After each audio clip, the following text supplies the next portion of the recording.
and welcome back to our discussion about sex and romance. So this topic is so interesting. It's interesting because there's a lot of myths around it. Beverly, what are some of the myths? Well, the one myth that we helped to work with was the myth we heard that women do not ejaculate, only men ejaculate. Right. And I was doing muscle testing on women, helping them, women who said they had urinary stress incontinence, they dribbled urine. And some of the women had very strong muscles, and they said, oh, I only have an expulsion from my urethra, the tube you urinate through, during sexual activity. And that's when we collected the female ejaculation. Wow. And that's how we found the G-spot, because they said there's this area of stimulation inside my vagina that causes this fluid to come out the urethra. But female ejaculation is only about a teaspoonful of fluid. It looks like watered-down fat-free milk, and it's chemically different from urine. And I think that's really important for people to know, because there's all these myths about it. There sure are. And then in terms of the G-spot, these myths that it has to be some anatomical entity, et cetera. It's a sensitive area that you feel through the front or the top wall of the vagina. Mm-hmm. The woman is lying on her back. It swells when it's stimulated. And in some women, it can produce an orgasmic response, which also is another myth, that you only can have orgasm from clitoral stimulation. Mm-hmm. And that is not so. Everyone is different. Everyone is unique. So that was one of the myths from back in the 1970s when I started working on female sexual health. Wow. And it seems like we still need to be talking about these topics. How about you, Barry, to some of follow the up myths? on the myth that Beverly just mentioned about only clitoral stimulation will produce sensory response. We showed in a number of ways that this myth was originally perpetuated by the Kinsey report and also by Masters and Johnson, that basically the vagina is insensate. Women are not aware of it. But this is ridiculous. First of all, in our mapping study, we show that there is definitely a response in the sensory cortex to vaginal self-stimulation, and it's different from the response to clitoral self-stimulation. It's different from cervical stimulation. So there is different regions of the sensory cortex that response, and definitely the vagina it produces sensory response. Women say they can feel it. As a matter of fact, perhaps even better evidence is that in the women who have the complete spinal cord severed, they had no external sensitivity below the level of the injury. They were numb. They didn't feel the clitoris. They didn't feel the legs.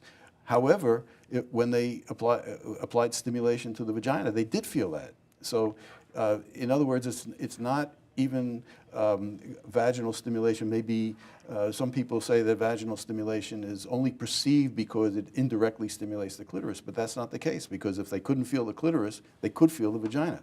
So and also a third factor is that we see that even those women with the severed spinal cord and in able-bodied women, that vaginal self-stimulation applied, it produces a powerful pain blockage. That's another thing that Beverly and I found.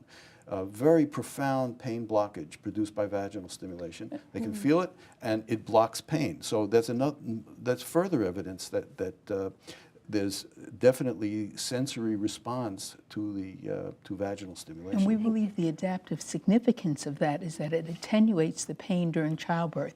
Childbirth would be much more uncomfortable if these nerve pathways were not stimulated as the fetus goes through the birth canal. Which may play a role in facilitating bonding between the Right. mother and the baby, because Absolutely. it attenuates the aversiveness of the childbirth. experience. That makes a lot of sense. And that actually goes right to the myths that you've helped bust. Well, a lot of people have been working on trying to understand women, and I actually wrote a book on trying to show some of the how different women and men really are, and some of the tremendous things that women bring to a relationship and also to the workforce. But I'm now on to trying to bust some myths about men. Men fall in love faster than women do. They are more likely to experience love at first sight because they're so visual. I just did a study with Match.com, the internet dating site, of 6,000 Americans, not the dating site people, but a sample based on the U.S. Census. And men not only fall in love faster, they want to introduce a woman to their friends and family sooner. They're more eager to kiss in public. Which is probably a form of mate guarding from an anthropological perspective.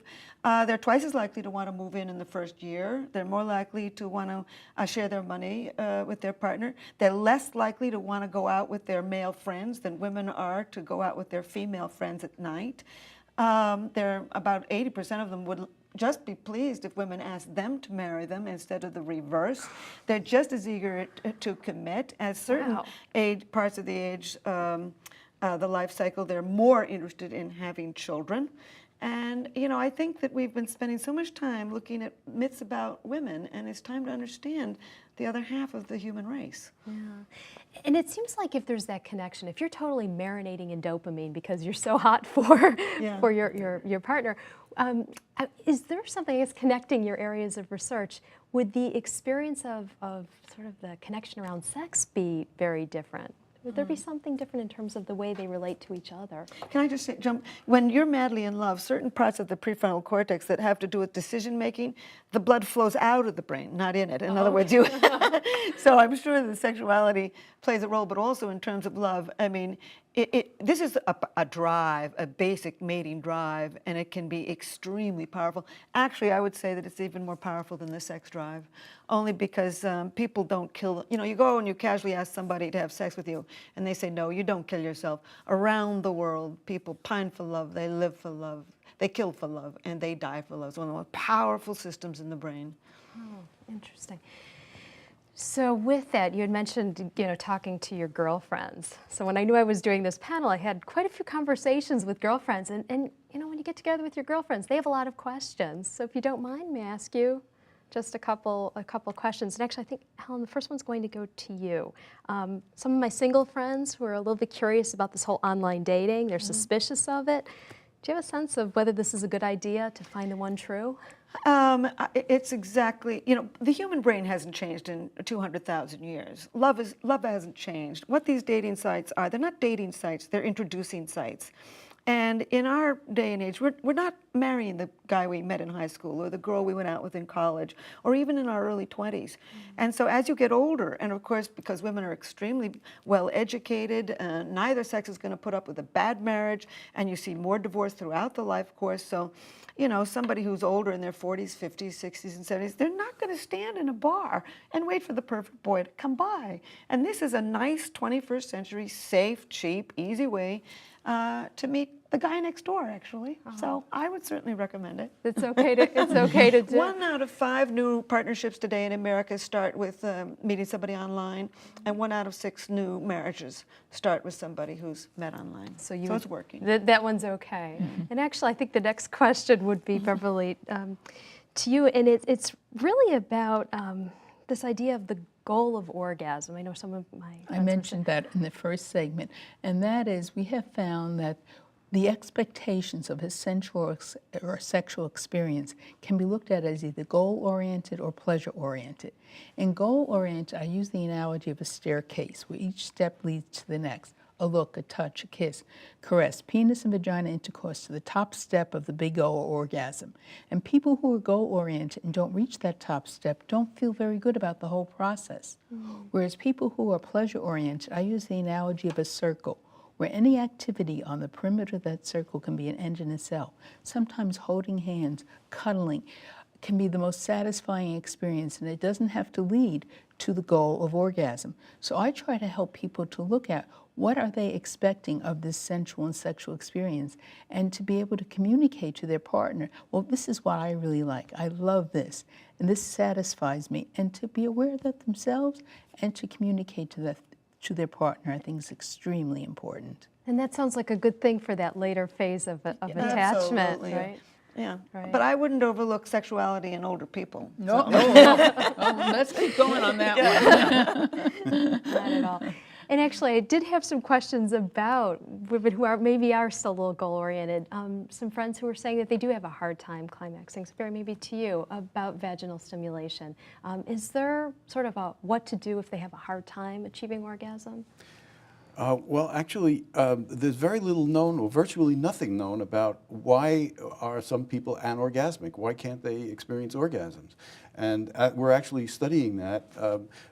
One of the developments from our just characterizing the normal process of genital stimulation leading to orgasm, what parts of the brain become activated, what parts don't become activated in people who can't have orgasms anymore or who never did, such as after prostatectomy or after hysterectomy, or people who just never had orgasms. Where are the blocks? Where do the blocks occur? So one of the things we do is characterize all the brain regions that are activated leading up to orgasm, and we actually have an animated film of our functional MRI of that. But in terms of what can they do, what I think what I was alluding to earlier, that because each of the different genital regions can activate orgasm by itself, if they're combined, so clitoral and vaginal and cervical stimulation combined. And one other thing that I hadn't mentioned before that we just published recently, a big surprise, was that when we mapped other parts of the body, we also mapped the nipple self-stimulation.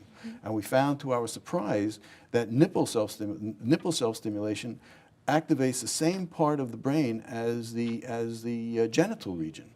Now that's Barry's surprise, not the rest of us who are Oh, female so researchers. I talk to my male neuroscientist colleagues, and I tell them, and they say, well, this is an extension of the classical view of specific regions of the body projecting to their own places. It's the homunculus, or Penfield homunculus. But when I tell my female neuroscientist colleagues, they say, yeah.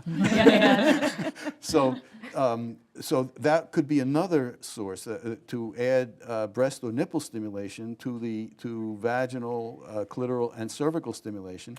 And then, women. There are anecdotal reports that other parts of the body can induce orgasm. Lip stimulation, anal stimulation. So the more the merrier. The more complex, bring the it more all intense. in, right? That's what I'm trying to say. It doesn't just have to be the be. genitals. And I think that's so important to let people know to enjoy what they enjoy and feel good. Unfortunately, I so want to keep this conversation going. My girlfriends want to keep this conversation going, but unfortunately, I have to end it here. I'm so very sorry, but thank you so much for being a part of this Been a panel. pleasure, as it This were. was terrific. That's all the time we have for this edition of Breakfast in the Barracks. For more information about today's show, please visit our website at rutgers.tv. For all of us at Breakfast at the Barracks, I'm Paula Caligiuri. Thanks for watching.